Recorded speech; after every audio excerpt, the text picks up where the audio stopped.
Siya yung mismong customer mo, kliyente mo eh. Anong pakialam niya doon sa supplier mo? Binigay mo kaagad yung buo na ibinayad ni ma'am sa iyo doon sa tao? Opo, sir. May problema ka, wag ka na magpasok ng reselling. Pambansang sumbungan, handa kang ipaglaban ang programa ng ating buong sambayanan. Ano pong klase mga alahas ang binibenta din? Sari-sari po, sir. Kwintas, sing-sing, bracelet, mga ganun po. Kumukuha din po ako sa mga supplier din po. So parang nangyari, ikaw ay isang reseller. Opo, opo. So bumibili ka sa ibang mga supplier, then pinapatungan mo na ng konti para may kita ka, tapos ibinibenta mo sa mga kliyente mo. Opo, sir. Paano ma'am nangyari? Naloko ka nitong kabilang panig? Nakita ko po, nag-scroll po ako sa FB post. So sa FB mo siya nakita? Opo. Nagbibinta po siya ng mga sari-saring mga items na gold.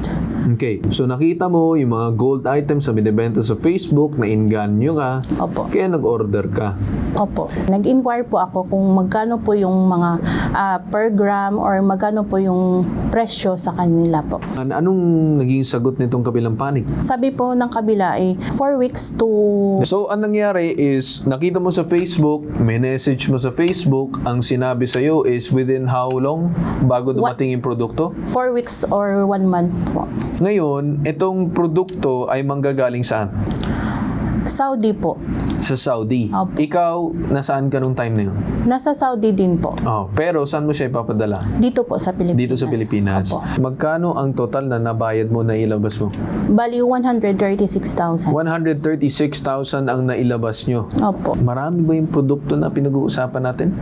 Bali, konti lang po, sir, pero yung halaga Malaki. Malaki. Opo. So, maliit lang siya pero malaki yung halaga. Opo. Ngayon, sinubukan mo ba kausapin itong kabilang panig?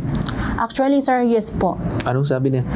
Tinakbo na daw po ng supplier nila ang pera. So, may kinukunan pa siyang iba. Meron daw po. Kapatid po ng employer niya, yung direct na supplier. Tapos, hindi niya daw may ibabalik yung pera. Hindi pa daw po sa ngayon. Ano pong masasagot natin dyan, ma'am?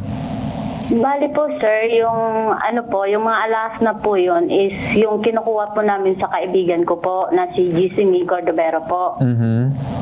Tapos po, yung sabi niya sa akin is yung may-ari daw ng shop is yung kapatid ng amo niya. Tapos po, sabi niya, reseller po daw siya ng amo niya.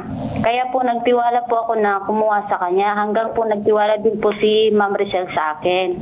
Binigay mo kaagad yung buo na ibinayad ni ma'am sa iyo doon sa tao? Opo, sir. Pag nagpadala po siya sa akin, isinisend ko po doon sa kaibigan ko. Pero hindi mo muna hiningi muna yung mismong produkto, parang kaliwaan yung bayaran? Bali po, sir, reseller din po kasi ako yung kaibigan ko. Kaya sabi niya, ipapadala na lang daw sa Pinas sabay ng mga in-order ko din. Opo. Mukhang may problem ata ma'am kung paano kayo magpatakbo ng pagbebenta ng alahas dahil nagbebenta pala kayo na hindi nyo on hand yung produkto. Or let's say, nagbabayad kayo kaagad ng buo kung totoo man ang inyong sinasabi. Kawawa naman itong ating complainant. Ano pong magagawa natin, Ma'am Belen? Kasi hindi naman natin din pwede sabihin na dahil dun sa supplier mo, syempre, iba naman din yung usapan dyan. Kliyente mo naman to. So, kung may tuturo tayo kung sinong responsible dyan sa pangyayari, kayo po dyan.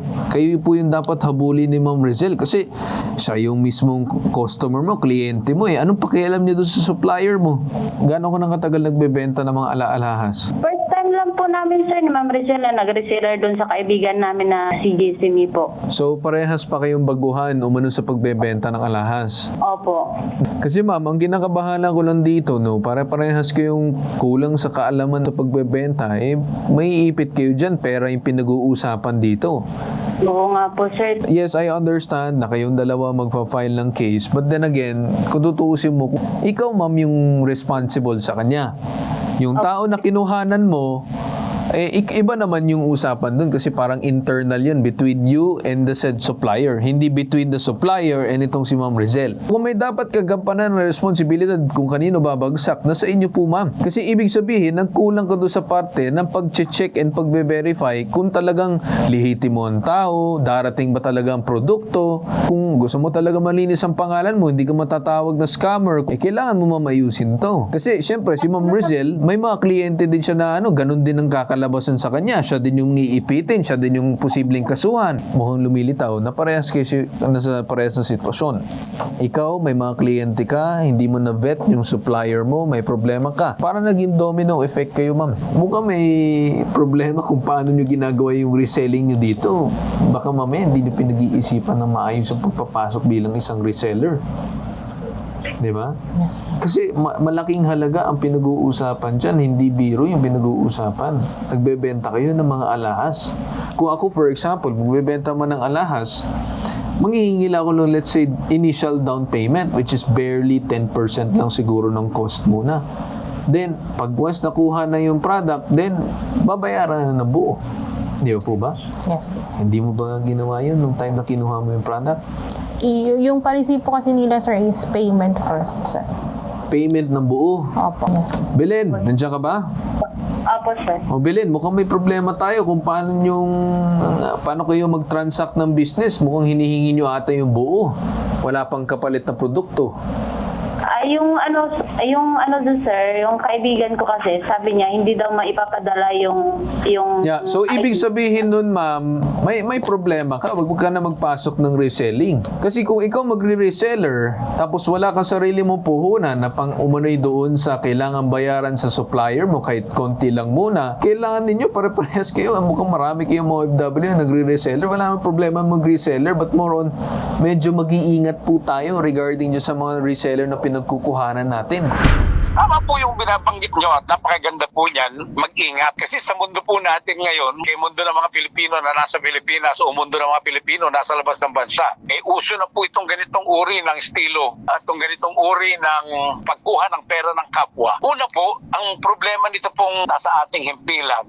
Ang mga katransaksyon niya dito sa Pilipinas, hindi naman po nakakaunawa na yung kanyang binilhan at saka yung reseller di umano ng binilhan, nagkaroon ng problema. So, ang sasagot po talaga ng lahat-lahat ng ito, yun po ang kausap ng mga taga-Pilipinas, yun pong naririto sa ating himpilan. Yun po yung masakit na katotohanan Yes. Ginoong Carlton po. Yes. At pananagutan po niya yan. Yes. Yes, so ang atin pong ipapayo dito, tama po kayo, hanapan ng paraan na una, maibalik yung pera. Dahil yun po ang hinahabol nitong mga taong nagpalabas ng pera. Correct. Hanapan din po ng parang maibalik din yung pera na ibinabalik nitong ating panauhin. Alright. Kasi kung hindi, pare-parehong kasong kriminal po ang haharapin. Kap, ano po masasabi natin regarding dito sa umano'y reklamo ni Ma'am Rizel? May mga reklamo ba laban dito kay Rizel or kung sino man regarding any issue regarding doon sa pagbibili ng alahas? Walang nagre-report sa amin sa barangay so far. So wala po kayong any information in regards sa case na to? Tama po ba? Wala. Okay. Alright. Sana maging aral ito sa inyong parehas. Meron po tayong kaukulan na responsibilidad pagka may mga customer tayo na nakuha natin ng pera at hindi natin nabigay yung produkto nila. Meron po tayong kailangang panagutan. Hindi po pwede magtuturo-turo lang tayo. Sana maging klaro at mag-iingat po tayong susunod. Naintindihan ko naman ang iyong gusto mangyari pero magsisilbing aral ito sa inyong lahat. But again, pwede kayong maghakbang legal pero ibang usapan na po yun. Okay po? Okay po, sir. Alright. Pambansang sumbungan, handa kang ipaglaban ang programa ng ating buong sambayanan.